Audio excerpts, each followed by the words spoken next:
عارف رومی رحمۃ اللہ علیہ فرماتے ہیں کہ مثال دینے کے لیے بات سمجھاتے ہیں. فرماتے ہیں ایک شخص جنگل میں لکڑیاں کاٹنے جایا کرتا تھا تو شیر سے دوستی ہو گئی, یعنی ڈائریکٹ بادشاہ سے دوستی ہو گئی. اور بادشاہ بھی وہ جو جنگل کا بادشاہ ہے, جنگل کے بادشاہ سے دوستی ہو گئی. اب وہ لکڑہارا غریب آدمی تھا, لکڑیاں تو کاٹنی ہوتی تھی. تو وہ جنگل کا بادشاہ اعلان کر دیتا جانوروں کو کہ میرا دوست آیا, ایک تو کوئی تنگ نہ کرے, اور دوسرا یہ کہ سب لوگ مل کے اس کے ساتھ تعاون کرے.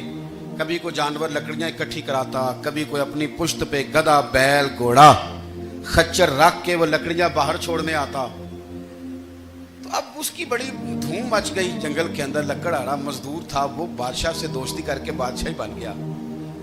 وہ گھر آ کے نا بیوی کو اکثر بتاتا کہ میرا ایک دوست ہے, میں جاتا ہوں تو ساری پہلے ہی مخلوق کھڑی ہوتی ہے میرے استقبال کے لیے. دوستی جو بڑے سے ہو گئی ہے. بنا ہے شاہ کا مصاحب تو پھر یہ ہے اتراتا, وگرنہ شہر میں غالب کی آبرو کیا ہے. ہمیں تو پوچھتا ہی کوئی نہیں, یہ تو بنا ہے شاہ کا مصاحب تو پھر یہ ہے اتراتا, وگرنہ شہر میں غالب کی آبرو کیا ہے. تو وہ لوگوں کو بتاتا, بیوی کو بھی بتاتا دوست ہے. تو بیوی کہنے لگی اتنی تو تعریفیں کرتا, یہ نہیں بتایا کہ وہ جنگل کا شیر ہے, پر نیرا دوست بتا دیا. بیوی کہنے لگ گئی کہ تو اتنا جو اس کا ذکر کرتا ہے تو کسی دن بلا نا, بلا کسی دن تاکہ اس کی دعوت کریں. اب اس نے پھر نہ اس کو پردے میں رکھا. کیا کہتے ہیں آج کل, سرپرائز دینا ہے, مگر سرپرائز دینا ہے, پردے میں رکھا کہ وہ شیر ہے. تو وہ بلا لیا گھر. اب اس کے لیے کچا گوشت, ظاہر ہے شیر نے کچا گوشت دکھانا تھا. وہ کہنے لگی پکانا کس طرح کا ہے. تو وہ کہنے لگا جب وہ آئے گا پھر بتاؤں گا. اب وہ کچا گوشت 2-3 بکرے ذبح کر کے ڈال دیے. وہ آ گیا شیر. عارف رومی کہتے ہیں جب وہ آیا نا تو اس کی بیوی نے دیکھا تو اس نے ایک سخت جملہ کہہ دیا. کہنے لگی اوہو, میں سمجھی تھی پتہ نہیں کون ہے, اس طرح کے درندے تیرے یار ہیں, کتے بلے دوست بنائے ہوئے ہیں, یہ کیا بات ہوئی.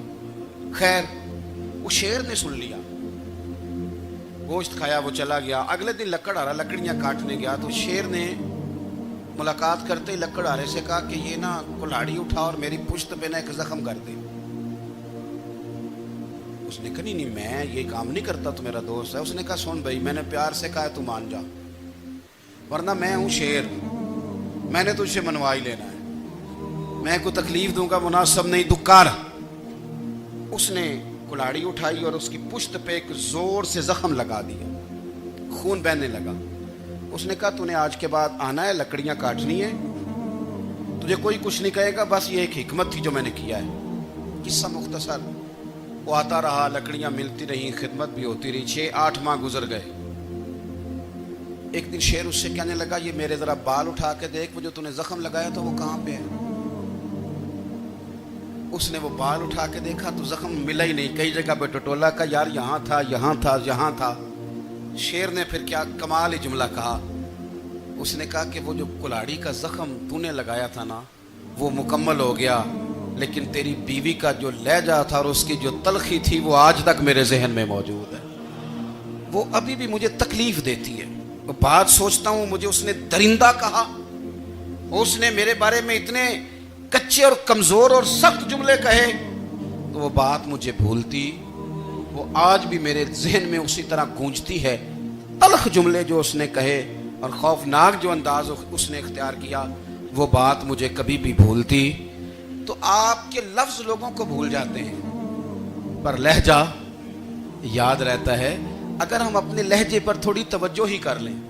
کچھ لوگ کہتے ہیں جی میرا جی روٹین ہی یہ ہے بات کرنے کی, تو یہ یاد رکھنا کسی وقت ایسا بھی ہوتا ہے کہ شیر کو سوا شیر مل جاتا ہے.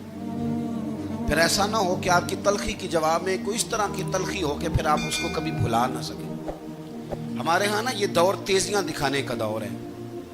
کچھ لوگ ضرورت سے زیادہ تیزی دکھانے کی کوشش کرتے ہیں. ان بیچاروں کا کبھی کبھی اتنا سخت نقصان ہوتا ہے کہ ان کو ان سے بھی کئی گنا تیز بندہ مل جاتا ہے. وہ کسی ایسی جگہ جا کے بیچارے الجھ جاتے ہیں جہاں سے واپسی کا راستہ نظر نہیں آتا.